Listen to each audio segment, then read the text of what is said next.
Hello friends, मैं हूं मनीष विश्वकर्मा और आपका हमारे यूट्यूब चैनल एमवी क्लासेस में हार्दिक स्वागत है।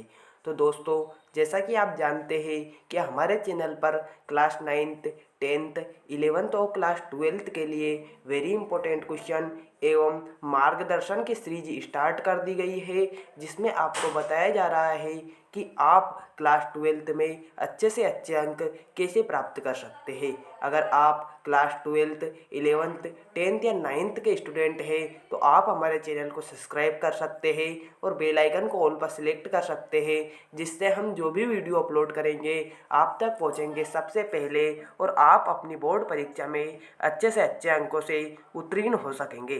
तो चलिए आज की इस वीडियो को स्टार्ट करते हैं।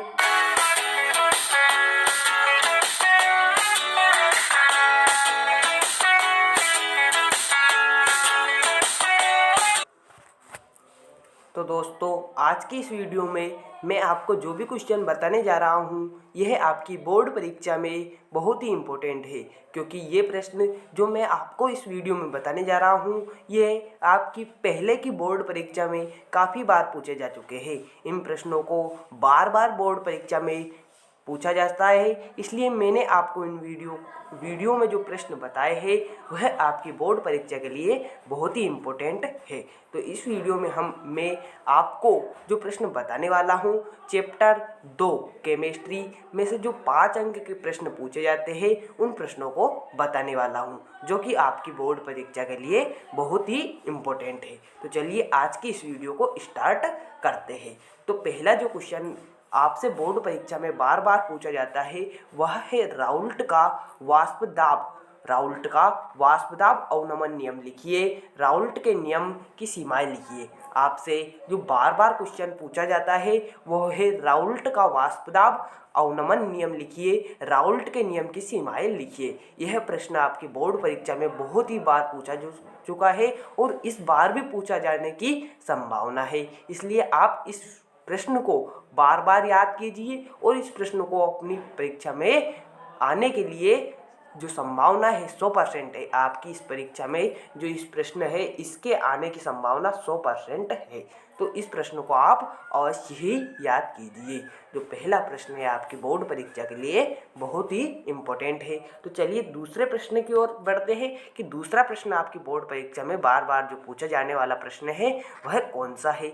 तो दूसरा जो प्रश्न है आपकी जो बोर्ड परीक्षा में बार बार पूछा जाता है वह है साधारणतः किसी विलायक में विलय को घोलने पर उसका क्वथनांक बढ़ जाता है, क्यों। आपको बताना है कि जब हम किसी विलायक में विलय को घोलते हैं तो उसका क्वथनांक क्यों बढ़ जाता है और आपको इसका कारण भी बताना है।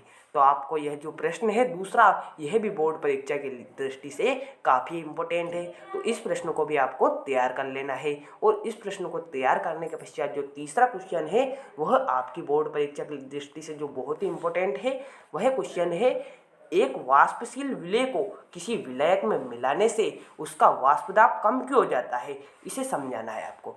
जब हम एक वाष्पशील विलय को किसी विलायक में मिलाने हैं, जब किसी वाष्पशील विलय को किसी विलायक में मिलाया जाता है तो उसका वाष्प दाब कम हो जाता है।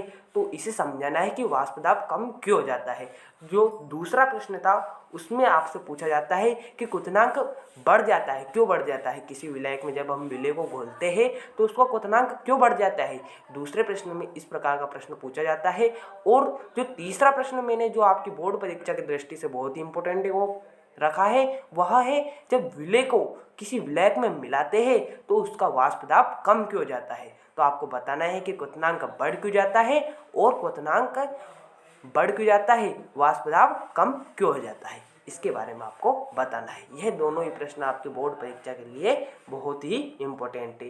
तो चौथा प्रश्न आपको देख लेते हैं। जो चौथा प्रश्न है वो मैंने इस प्रकार रखा है कि 72 ग्राम्स, आपको 72 ग्राम जल और 72 ग्राम जल और 92 ग्राम इथाइल एल्कोहल के मिश्रण में दोनों का मोल प्रभाज आपको ज्ञात करना है। इस प्रश्न में आपको मोल प्रभाज ज्ञात करना है।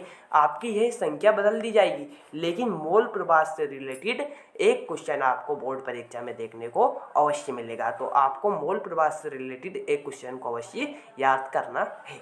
इस प्रश्न को आपको समझना है क्योंकि इसमें थ्योरी होती है, तो इस प्रश्न को आपको अवश्य ही तैयार कर लेना है। यह भी प्रश्न आपके बोर्ड परीक्षा की दृष्टि से बहुत ही इम्पोर्टेंट है। तो चलिए पांचवें प्रश्न की ओर बढ़ते हैं। जो पांचवा प्रश्न आपकी बोर्ड परीक्षा की दृष्टि से बहुत ही इम्पोर्टेंट है, इसको देखिए आप कौन सा प्रश्न है। ठोस की द्रव में विलय को प्रभावित करने वाले कारकों को लिखना है। जो आपका पांचवा प्रश्न है इसमें आपसे पूछा गया है कि ठोस की द्रव में विलेयता को प्रभावित करने वाले कारकों का वर्णन कीजिए। जब हम ठोस को द्रव में विलय करते हैं तो उसको प्रभावित करने वाले कारकों को आपको लिखना है। तो इस प्रकार मैंने आपको इस वीडियो में 5 ऐसे क्वेश्चन बताए हैं जो कि आपकी बोर्ड परीक्षा के लिए बहुत ही इम्पोर्टेंट है। तो आप इन 5 क्वेश्चनों को अवश्य याद कीजिए और इसके अलावा आप और भी क्वेश्चनों को याद कर सकते हैं, लेकिन जो मैंने इस वीडियो में 5 क्वेश्चन बताए हैं यह आपकी बोर्ड परीक्षा के लिए बहुत ही इम्पोर्टेंट है। अगर आप इन क्वेश्चनों के आंसर का वीडियो भी चाहते हैं तो कमेंट बॉक्स में मुझे लिख कर दे दीजिए, मैं आपको आंसर का वीडियो भी उपलब्ध करा दूंगा। और आपको इन प्रश्नों की पीडीएफ चाहिए तो मैं आपको पीडीएफ भी प्रोवाइड करा दूंगा। आपको सिर्फ कमेंट में लिखना है कि आपको क्या चाहिए, मैं उसी पर आधारित वीडियो बनाऊंगा और आपको प्रोवाइड कराऊंगा। तो आज की वीडियो यहीं पर समाप्त होती है। मिलते हैं किसी अन्य वीडियो पर। यह 5 क्वेश्चन आपकी बोर्ड परीक्षा के लिए बहुत ही इंपॉर्टेंट है, तो आप इन 5 क्वेश्चनों को अवश्य तैयार कीजिए और इसके बाद आपकी इच्छा हो तो आप दूसरे प्रश्नों को भी याद कर सकते हैं। तो चलिए मिलते हैं अगली वीडियो में।